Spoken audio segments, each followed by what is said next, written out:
Hi, friends, again. Oh, my word. I tell you. Welcome to Let's Talk Context Live, episode 12. And there was an audio issue. I swear. It's like I fixed the mic. The mic was good last week. But I don't know what happened. Something happened with the settings, and hopefully the audio is fabulous like today, right now, because I'm not going to redo this. But thanks for dropping by.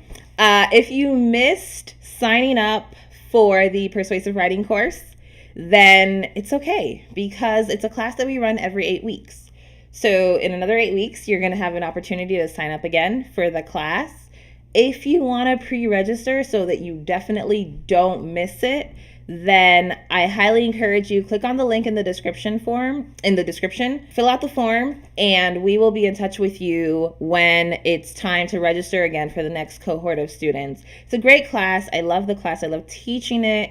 We learn a lot, and you become a better writer by the end of the course. So I highly encourage you to take it, to sign up. We are going to start with Around the World, but before we do, stay tuned because I have news towards the end of the live.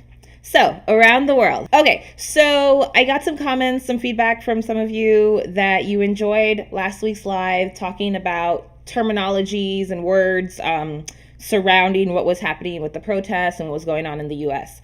So I wanted to bring up another topic along those lines about what happened recently with the death of an unarmed black man here in Atlanta. Well, I don't live in Atlanta, but I live in Georgia, so here in Georgia. And basically there was a man who was drunk and he fell asleep at a drive-through window, at a drive-through of a fast food chain, and the police were called. The man was drunk. And so how do we express that he was drunk? We could say that he was intoxicated, he was inebriated, we can say that he did not have all of his faculties, he was not in control of his faculties, he was not in his right mind. These are all ways to express that he was drunk.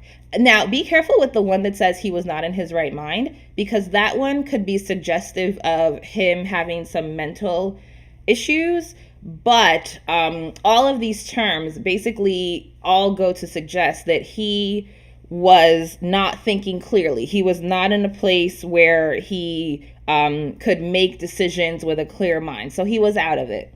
So this man was inebriated. He was drunk. And he got into a tussle, into a struggle, into a fight with the police. And long story short, he gets a taser from one of the cops. He's running away from the police officer, and the police officer shoots him in the back.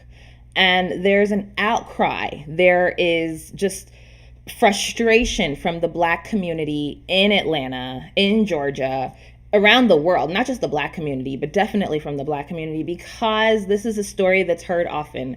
Recently in Georgia, there's a story of another black man who some people were driving and they saw him jogging and they thought he had robbed some homes in that area.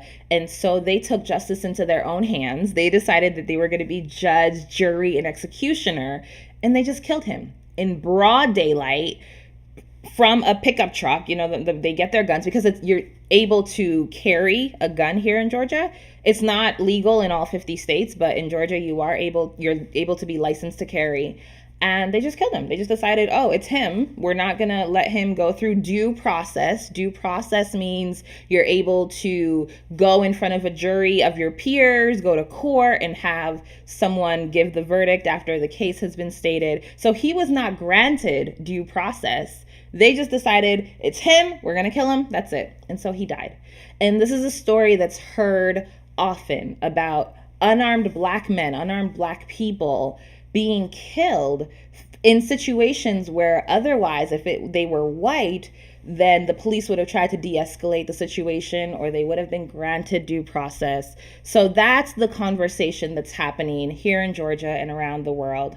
And so those are some terms, those are some phrases that you could use to talk about the situation. I hope that was helpful.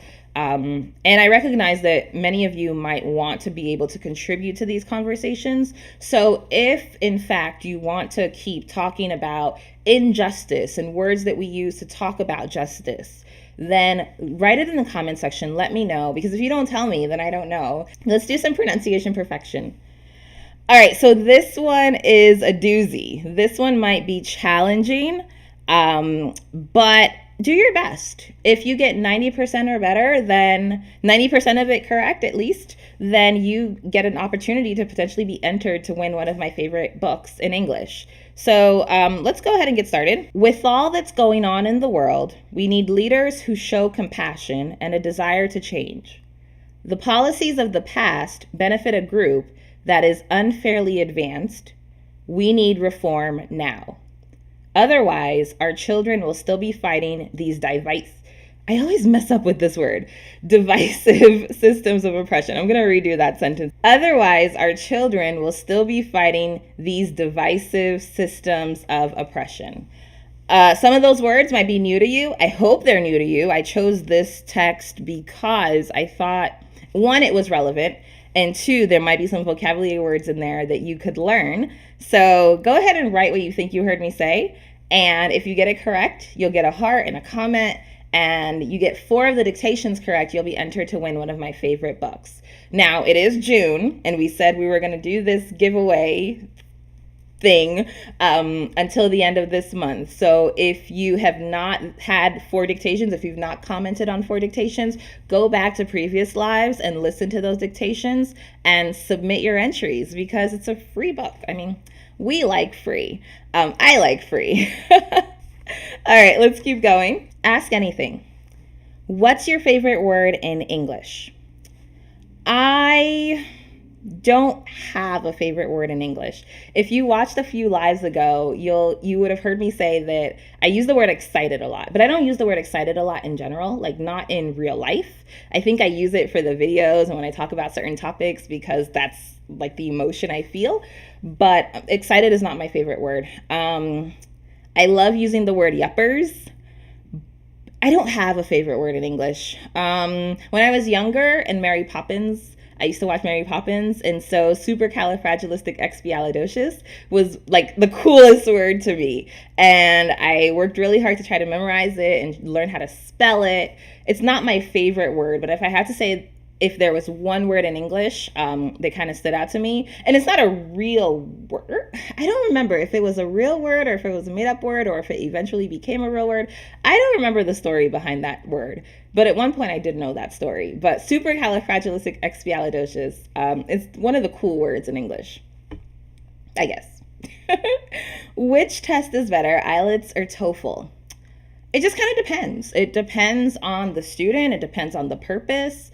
That's kind of like asking what's better, the SAT or the ACT.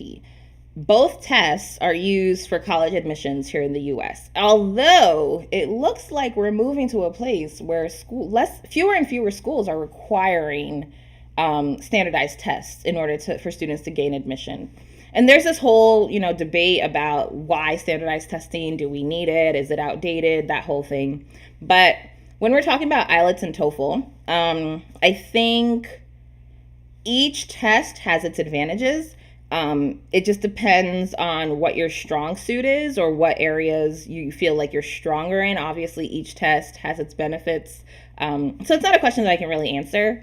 Each test has its own pros and cons. That's all I can really say. How long will it take for me to learn English perfectly? So here's the thing. I don't know English perfectly, and I got a degree in it, and I've been speaking it for all of my life. Native speakers don't know English perfectly, so I think if the goal is to become perfect, that might be a very challenging goal. But I think if you're trying to learn English to get to a place where you can converse with native speakers and feel confident, then it just kind of depends. There's no set time period for each person. It is based off of your discipline, on how much exposure you have, whether you live in a country where you have access to native speakers. There's a lot of different factors to consider. So that's not a question that I can really answer. But I will say that if you commit to learning vocabulary words, understanding how they're used, and applying them, I think that's the part that we miss a lot. You can learn a million terms, and I think I've said this before. You can learn a bazillion, a gajillion, those aren't real words, but you can learn as many terms as you want. if you don't know how and when to apply those terms, then you're just learning for no purpose. And so that's what we try to do with Speak Right Play. That's what I try to do. That's what my team tries to do. When we create our exercises, anything that we do, we try to always link stuff together. But that's all very intentional so that you can see how these words are used in conversation, how they're applied to everyday conversation. Well, that's it. Oh, the news. I also got some feedback from some of you that 4 o'clock on a Sunday is too late, which totally valid. I understand, and this is for you, so I get it. What we're going to do is we're going to try to do 1 p.m., which is what the request was, to go back to 1 p.m., but on a Sunday. Keep it on a Sunday, but 1 p.m. earlier in the day, because 4 is too late. So what we'll do is we'll try it next week, and we'll see how it goes. And hopefully this is the last change, because I like consistency. Consistency is good.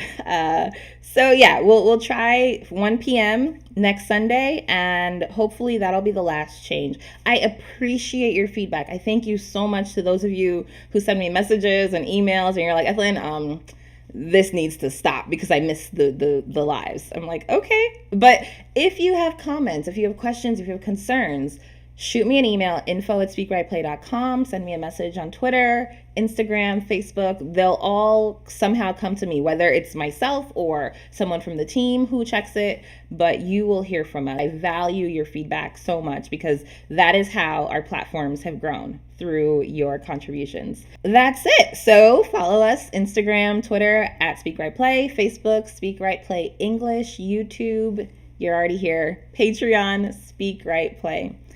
New content is coming out. 3rd quarter begins next month, so look out for that. And yeah, have a wonderful week. See you, friends.